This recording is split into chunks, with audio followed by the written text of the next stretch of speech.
윤 대통령 체포영장 집행, 영장 시한 마지막 날인 오늘도 사실상 불발되었습니다. 그 과정은 이렇습니다. 공수처가 오늘 아침에 갑자기 체포는 경찰한테 넘길게 라고 하면서 경찰에 떠넘겼는데 경찰이요, 조금 전에 공식적으로 거절했습니다. 우리가 법률 검토를 해보니까 공수처의 그 공문, 영장 집행은 경찰이 해라, 이 공문은 법률적으로 논란이 있는 것으로 판단된다. 최 의원님. 네. 법률적 논란, 이게 뭘까요? 그래서 이 공수처법에 보면요, 공수처장의 권한이라고 하는 조항이 있습니다. 그 조항을 보면 이렇게 돼 있습니다. 공수처장은 수사 기록과 증거 등 자료의 제출과 수사 활동의 지원 등을 요청할 수 있다, 이렇게 돼 있습니다. 네. 그럼 여기서 앞에 이제 나열로 돼 있잖아요. 수사 기록과 증거 등 자료의 제출과 지원, 이렇게 돼 있습니다. 그러면 이 지원이 지금 그 공수처에서 얘기한 그 체포영장 집행을 일임하는 것까지 포함하는 개념이냐 아니냐, 이런 법률적 논란이 있습니다. 네. 근데 앞에 나열한 뭐 자료 제출 뭐 이런 걸 등을 따지면 그 뒤에 수사 협조라는 거는 그 뭐 체포영장 집행 뭐 이런 것이 아니고 약간의 행정적 지원을 의미하는 것으로 그 저 같은 사람도 해석할 수 있거든요. 그러면 결국 체포영장 집행 전체를 다 일임하고 윤석열 대통령을 체포해 오면 수사는 또 공수처가 하겠다는 거거든요. 그러면 이 공수처법에 있는 처장의 권한 범위를 넘어선 것 아니냐.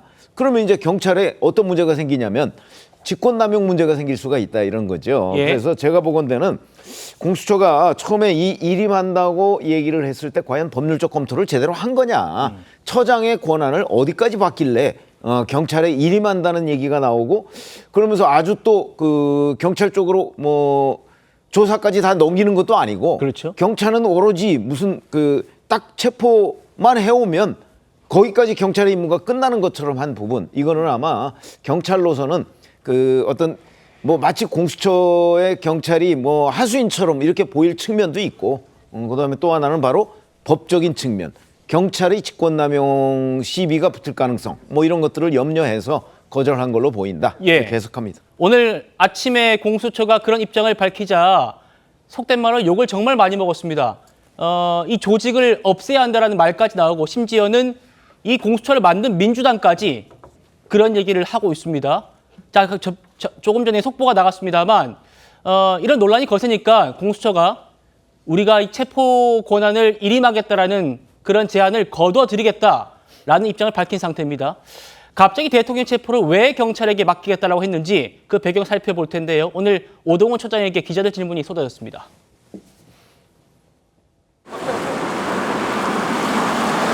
영장 집행. 달려 들어가네요. 네.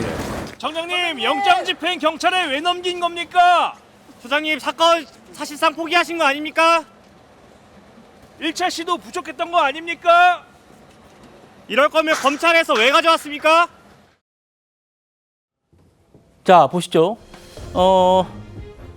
공수처는 경찰이 집행해라, 이게 우리의 지휘다라고 얘기를 하고 있습니다. 형사소송법 81조를 근거로 하는데 검사의 지휘에 의해서 집행한다, 이 부분을 얘기하고 있습니다만 경찰은 이렇게 반박하고 있어요. 아니, 혹시 그 지금 지휘권 말씀하시는 거면요, 그거 다 수사권 조정 과정에서, 검수완박 과정에서 다 빠졌는데요? 검사님, 이런 입장인 거예요? 정혁진 변호사님. 네네. 어떻게 보십니까?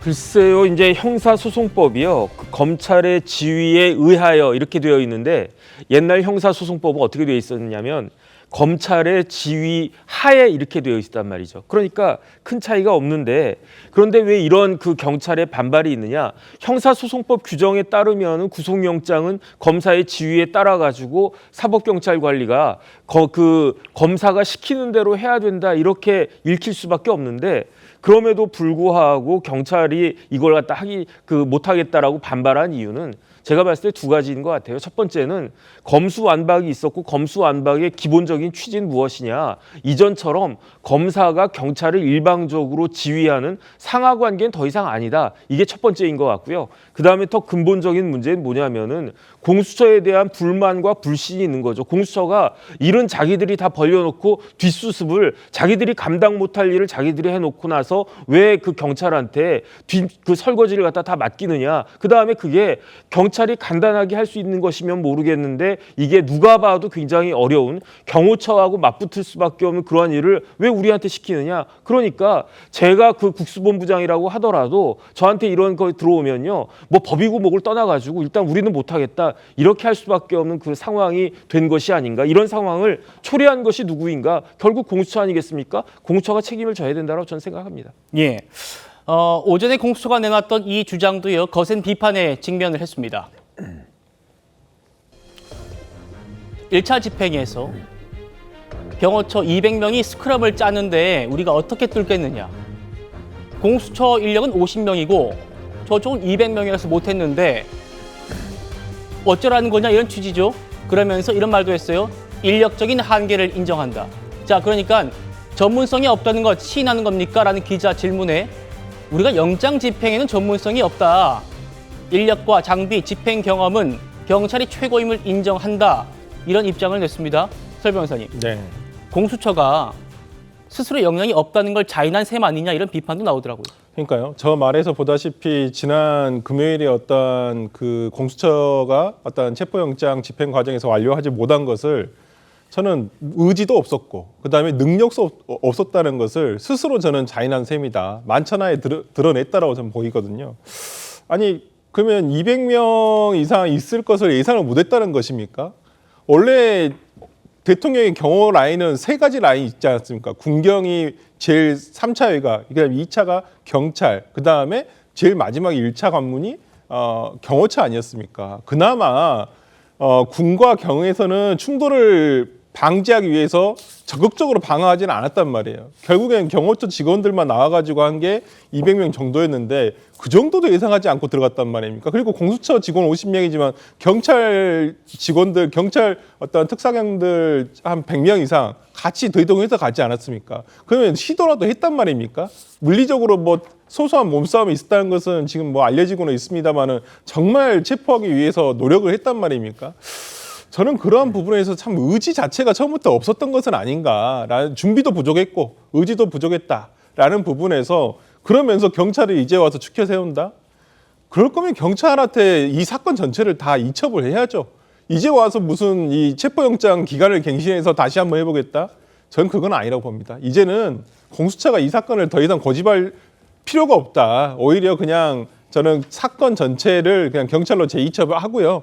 경찰에서 검찰로 영장을 재청구해서 발부받아서 그렇게 원칙으로 가는 것이 오히려 이 사건, 이 체포영장 집행이라든지 나중에 있을지 모르는 구속영장 집행과 관련해 가지고 시간을 더 아끼는 길이다. 저는 그렇게 봅니다. 예.